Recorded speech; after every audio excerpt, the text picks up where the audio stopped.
Morningstar is probably, for those of you who know us, we're in about 27 different markets, and we're probably better known for our investment research on both managed funds and shares and a whole bunch of other different forms of securities. But overarching that is a mission to help investors reach their goals. And that's really why we conducted this Global Fund Investor Experience study. But even taking a step back from there, can I just echo some of the opening remarks? You are part of a very important industry. Retirement savings and helping people to save for retirement is clearly a very important initiative. Even in markets like Australia, the US and Singapore, where retirement systems are relatively mature, have been in place for a number of years, Australia might lead. We've accumulated assets equivalent to retirement assets, equivalent to 100% of our gross domestic product.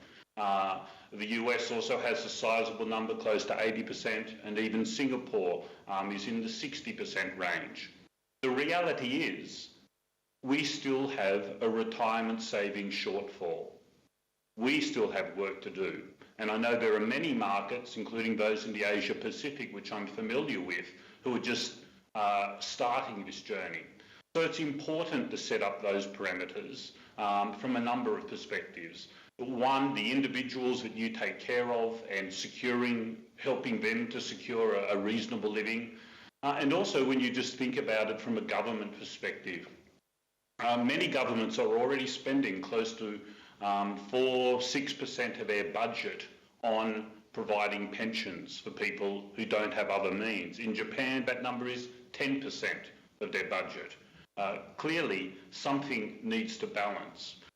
So coming back to this Fund Investor Experience report, we undertake it for a number of reasons. Predominantly, we want to try and improve the experience of fund investors. We do that by comparing the fund experience in multiple markets. So our study covers 25 different markets. We want to promote a dialogue about these issues, and we want to act as a catalyst for change. We've been doing this report since 2009, and the report has resulted in change in a number of markets. Ultimately, funds and the funds that people invest in play an important part of the retirement industry. And if we can't get confidence from investors in that industry, they are not going to succeed. And I think we as an industry are not going to succeed as well. So that is probably a little bit of background to what we're going to, or why we're covering what we're doing today. I'm now going to try some technology and hopefully bring up a slide for you. So our Global Fund Investor Experience study covers 4 main categories: sales and media, regulation and tax, fees and expenses, and disclosure. Once again, we're not looking at the investment part of this theme. Morningstar already does that, and you can go to Morningstar Direct or one of our other applications and see what we think about investments. This is about the marketplace and other factors that impact the experience. They're the weightings that you'll see there. Regulation and taxation probably has the lowest relative weight. It is important, and I'll talk about it more, but it's also an area where we have less ability to influence what happens there. Disclosure on the other side is probably, we think, one of the most important components of ensuring investors have a good experience, and we want to see regular and comprehensive disclosure. Clearly, fees and expenses, lower fees, transparent fees is where the industry needs to head. And on the sales and media side, this is really about saying investors should have a range of options when they have money to invest that they can look at. And hopefully you have a media service that's engaged, writing stories about investing, writing stories about funds, and doing so in an independent manner. We think if you get those components right, investors stand a much better chance of doing well. So our study actually has probably over 83 different questions that we're looking at in each of those areas. Within each of the 4 categories, we ask questions, we score them, they're weighted, we come up with an overall grade for each of the 4 sections. Those grades are scaled to a letter scale, and there are 12 different grades available. So it's not just A, B, C, there are actually 12 different grades. And the overall grade, when we put them together, it follows a similar process, but looking at the total of the raw scores for each of them. So as I walk through this, a few important points. There's not a big difference between a B and a C plus on this scale. When you're talking about 12 different points, it can come down to a very fine margin. B minus is a median score, or an average score, is the way that we have set this up. So if you get a B minus, you're in the middle of the pack. And indeed, a B or a C plus is close to the middle of the pack as well in terms of the way things are scored here. And as I said, the overall country score is not a simple average of those 4 areas. So the 2015 results, when we go across the 25 different markets that we examined, and you probably look at the colours on this one. The darker the colour, the better the score. The lighter the colour, the worse the score. So in this particular study, the US came out on top across those 4 factors. China came at the end of that with an overall score of D+. You'll see Australia there at the bottom. We came in with a B-, which was an improved result for us. And South Africa there with an overall grade of C, which was actually an improved grade from where you were before. Once again, if this is a predictor of rugby, I can see Australia taking out both New Zealand and South Africa. But once again, I digress. So when we put it together, the other market that came through well in this was Korea. And I think if I look at what was happening around the world since we conducted this study, there is driving change happening in every market, just about every market that we operate in. In a global economy, and whether this is a result of the financial crisis or other factors, the reality is countries are very quickly seeing what is global best practice and moving towards it with their regulatory framework, and indeed even companies operating in these markets doing so themselves. South Africa is probably one of the latter countries to start moving on this front, although we're seeing under the reviews which have been taking place a raft of changes coming through the system now, which are going to benefit investors. But even for the US, that market has been it has been a leader, but it probably hasn't been doing as much of late. And what you're seeing is other countries quickly catching up to the sorts of standards that they have. So in the spirit of competition, I think change is something we all need to adopt, particularly in a global environment. As I said, South Africa received an overall grade of C for the report this year. It was an improvement, but it continues to lag in a number of areas, which I'm going to go over a little bit over the next few minutes. I think if you look there, probably the main areas are disclosure, where you received a grade of D+. Once again, that's actually an improvement. In previous reports, disclosure received a grade of F, or the worst. We're encouraged by the changes that are being implemented, particularly the MDD, or the minimum disclosure document, which is coming through, and a number of other changes helped to improve that grade. And next time we do this study, when we can better observe the impacts of those changes, there's probably more scope for that grade to improve further. Fees and expenses comes out slightly above average. Sales and media practice slightly below, and regulation and taxation slightly below average. So that is really an area where the pack is quite tightly grouped. We'll talk more about each of these components that you see on the screen there as we move forward. As I said, every market just about pointed to new regulations over the last 2 years. Korea, Singapore are some of the standouts here, but as you can see by the distribution, it is a very tightly packed bunch. You'll also notice Australia here receives a D. That's off the back of both some poor, our taxation system, or the way funds are taxed, is relatively poorer than other markets, and also some of our regulatory components, in particular the fact that we have 2 regulators operating in our market, which sometimes are at odds with each other, scores down. So South Africa didn't do too poorly on this particular one. I think when you look at the way taxation works there, you have good incentives for retirement. Capital gains outside of retirement are treated in a reasonable fashion.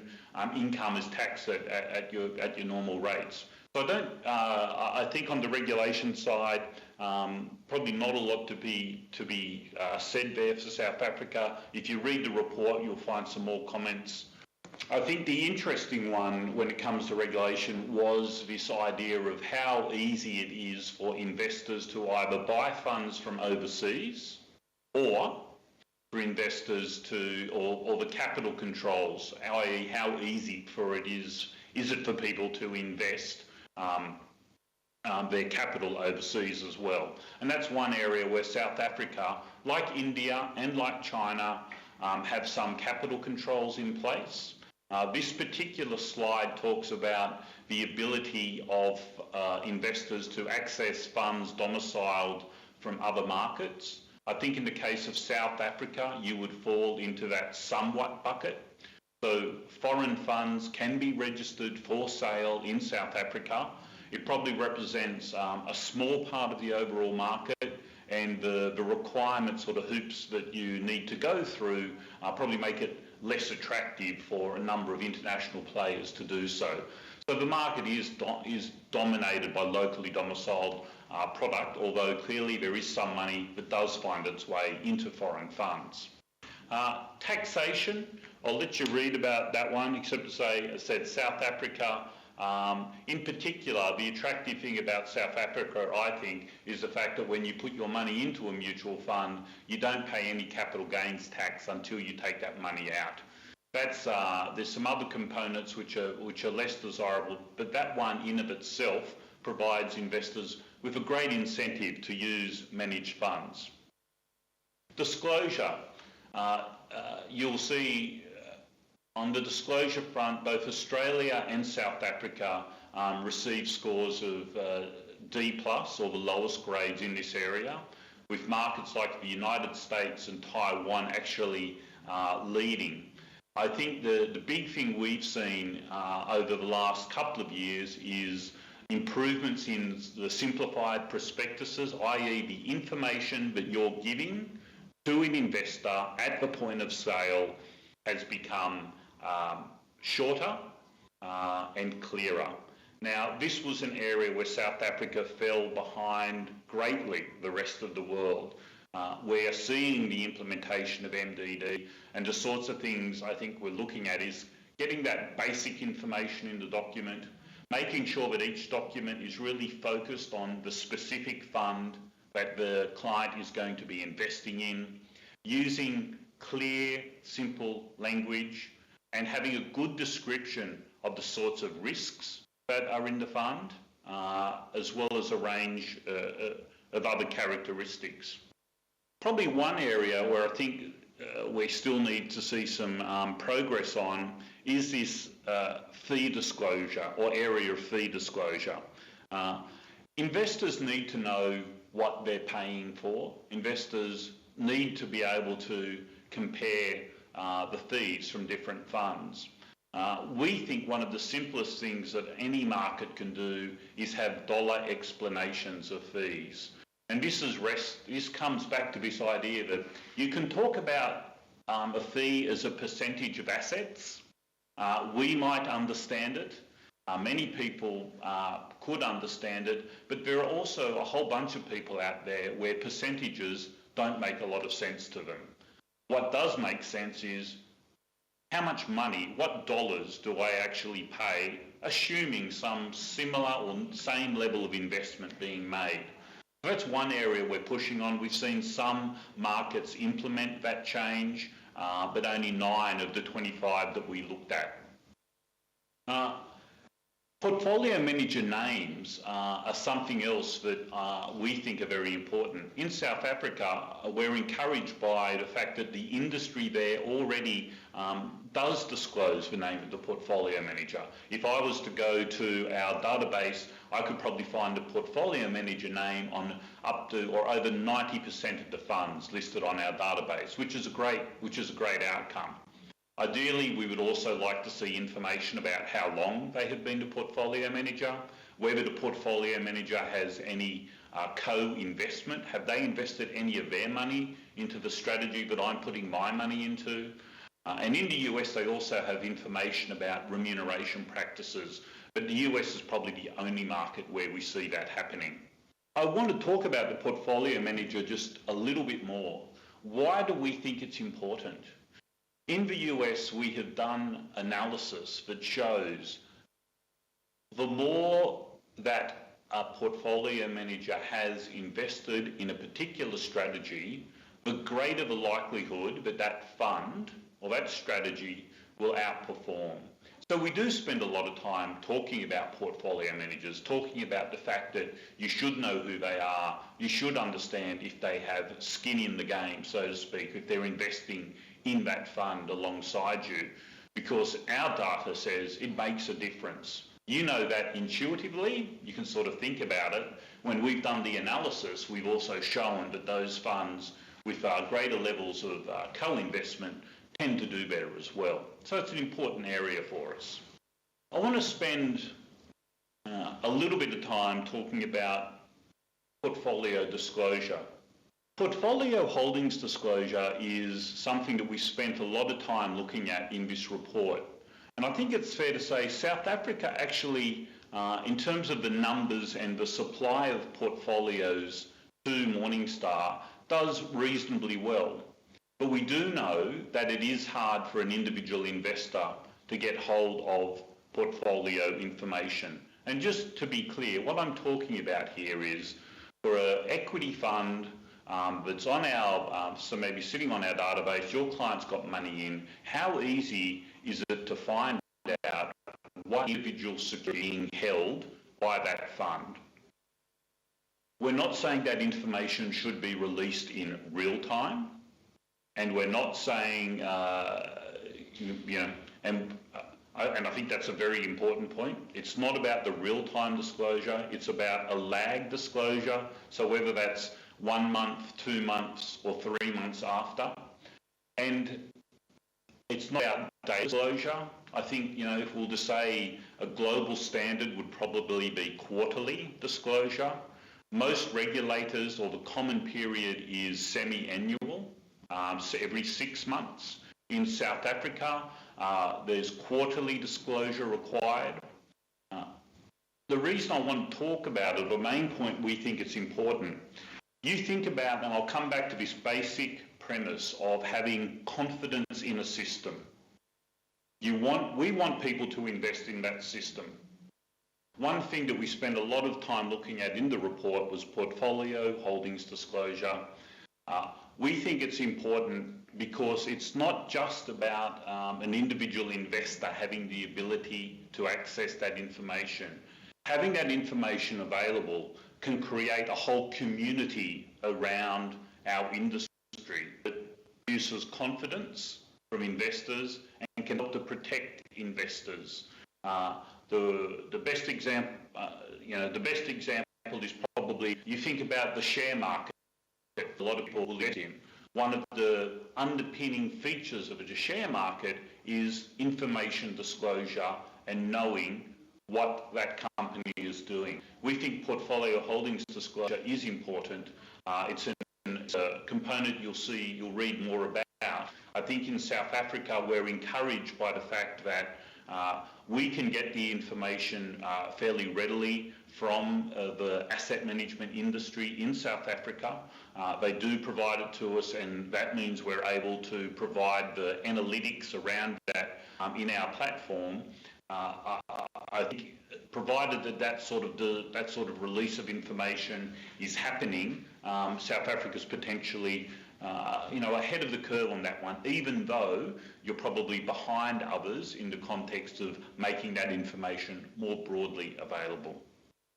Now, another area I want to talk about is fees and expenses. So on fees and expenses, as I mentioned, South Africa actually scored relatively well. So South Africa scored a grade of B in this particular area. And Canada was probably the outlier there with a D-. So I'm going to come back and talk about Canada a little bit more as well. And I think at the other end of the scale, you had Australia, the Netherlands, and the United States. One particular theme is this idea of the banning of commissions, and the trend towards unbundling is having a big impact on fee levels in a number of markets. I think South Africa is interesting because it is one of the markets where unbundling is already there. So fees are typically unbundled in the US, Australia, South Africa, and the Netherlands. Advice fees, so what I mean by unbundled is the fee for advice is typically paid separately or outside of the cost of the fund or the expense ratio.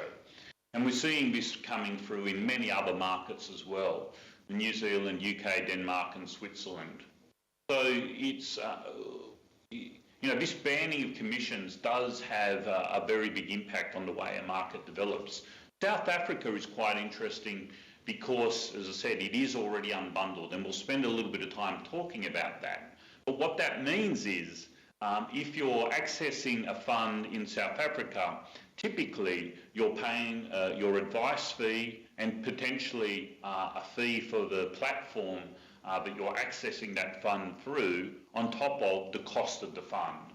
And that number could range anywhere from 1 to 1.5% on top of the cost of the fund.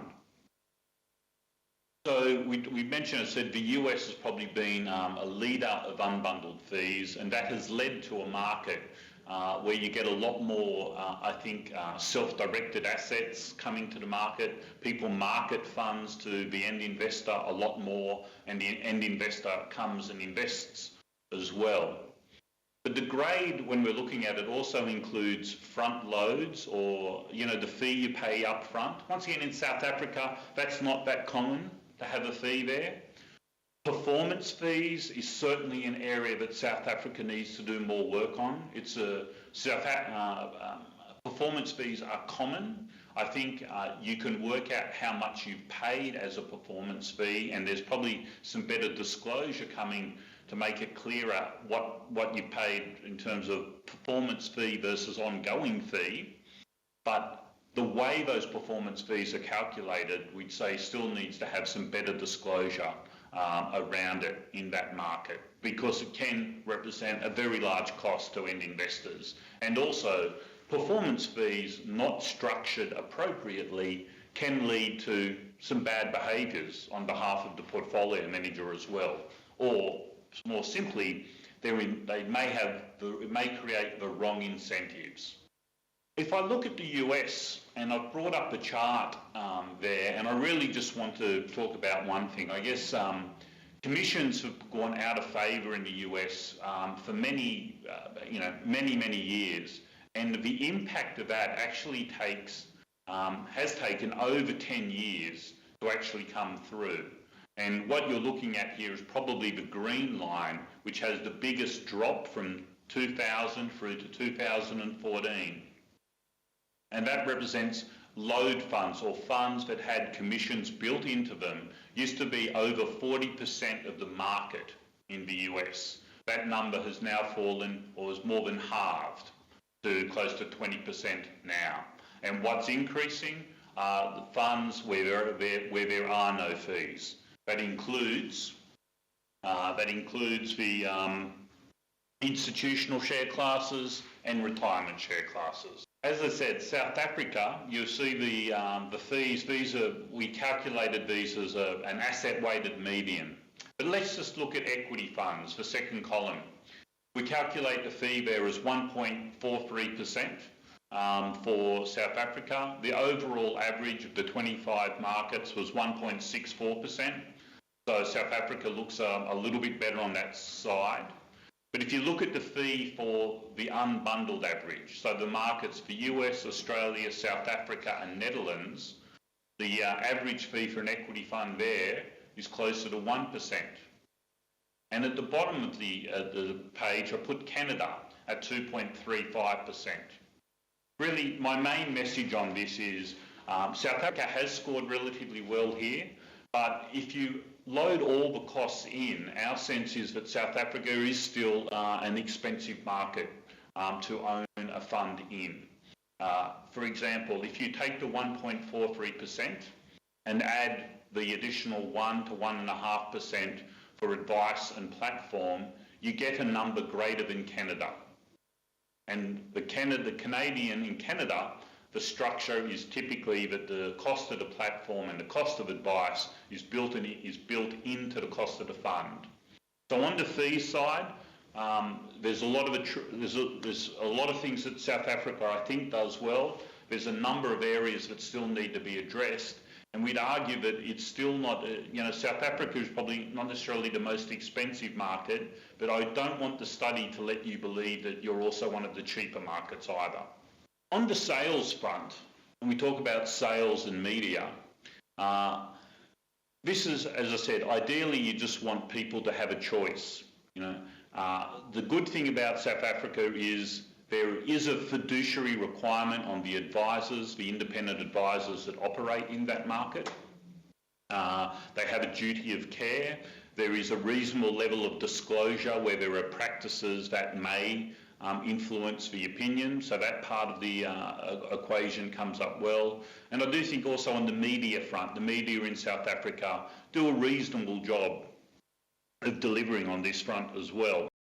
South Africa is probably a relatively concentrated market in terms of the dominance of the major providers. Under this study, we'd say there might be we identified 43 firms, and probably the top 10 firms account for around 63% of all funds distributed in that market that we track.